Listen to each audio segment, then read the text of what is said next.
Let's look at the distributive property. Anytime you have a number or a variable or a term and you've got the open parentheses right here, what that means is that this multiplication, the 3, and then there's an understood times there, that this 3 is being multiplied to each thing inside the parentheses, and that's called the distributive property.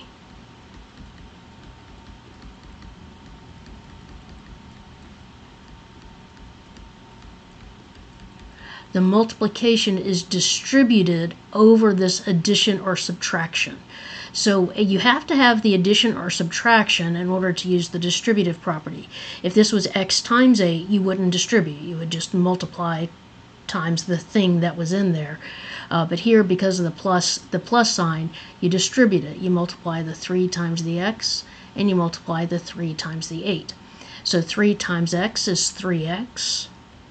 And we have plus 3 times 8 is 24, and that equals -6. And then I can subtract 24 from both sides. The 24's cancel, and I get 3x equals -30. Then I can divide both sides by 3. The 3's cancel, and I get x equals -10. You might have noticed that there's another way you could do this that actually is a little bit easier.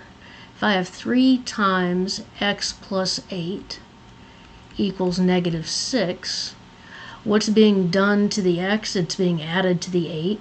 What's the next thing that's being done? It's being multiplied by the 3. Well, I can then divide by 3, divide both sides by 3. Now, when I divide both sides by 3, this is 3 times x plus 8. So this is two things multiplied together. So if I divide the 3 into one of them, I can only divide into one of them. I can't divide into both of them. So it's just the 3 would cancel with just the 3 here because of this multiplication. And then I get x plus 8 equals -6 divided by 3 is -2. And then I subtract 8 from both sides, and I get x equals -10. So I get the same answer both times. So let me explain something a little bit more about this canceling the 3 here and what I mean by the dividing, because this is something that I see frequently causes a problem for students. So if I have 2 times x plus 4, and I'm dividing it by 2, and I want to cancel this 2, I can cancel out of one of the things that's being multiplied. I have two things being multiplied, the 2 and the x plus 4, and I can only cancel it with the 2, so I'd be left with x plus 4. Now, on the other hand, if I had 2 times x times 4 over 2, the same thing is true. I've got now 3 things multiplied together, and I can cancel from just one of them. So I could cancel, in this case, I could cancel from the 4, and then I'd be left with 2 times x times 2, which would be 4x. So I could do that. But if I had 4x plus 2 over 2, I can't cancel these two 2's. And the reason I can't is because this 2 isn't being multiplied to something. It's being added to something. And when it's being added, I can't cancel out through the division. Now, what I can do is I can rewrite this as 4x over 2 plus 2 over 2. And then I can cancel this 2 with that 4, and I'm left with 2x, and 2 divided by 2 is 1, so I'd get 2x plus 1. So just all of those things are important to keep in mind with what you can and can't do. Let's look at another example. Let's say I had 17 times x minus 2 equals -34. I would like to do this the easy way, which is to divide both sides by 17. And when I divide this side by 17, those cancel, and I'm left with x minus 2. And negative 34 divided by 17 is negative 2. And then I add 2 to both sides. And on this side I get x, and on this side I get 0, and so x equals 0, and that's fine. 0 is a number just like any other number.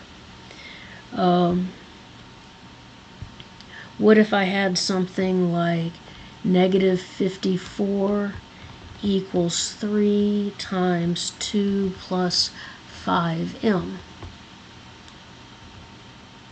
Well, I can still, my variable's on the right-hand side. If I want to, I can rewrite this. 3 times 2 plus 5m equals negative 54. You can always switch the sides. That's due to something called the reflexive property. So you can always switch the sides if that makes it look more comfortable to you. And then I can divide both sides by 3. On this side, the 3's cancel. And when I do that, I don't need the parentheses anymore. And the reason I don't need the parentheses anymore is the parentheses were there to show that I was multiplying by the 3, but I'm not multiplying by the 3 anymore. And then negative 54 divided by 3 is negative 18. Negative 16. Wait, 3 goes into 5. Yeah, negative 18. Yeah. And then I subtract 2 from both sides. And I get 5m equals negative 20. Divide both sides by 5. And I get m equals negative 4.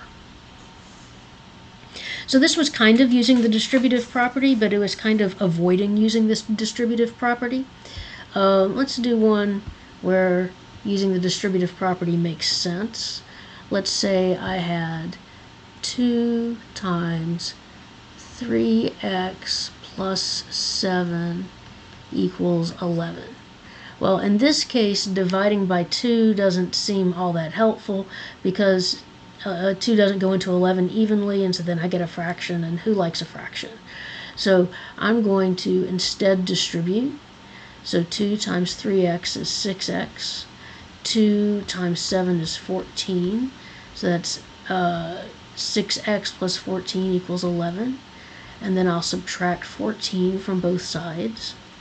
And I get 6x equals negative 3. And then divide both sides by 6. So x equals negative 3/6, which reduces to negative 1/2.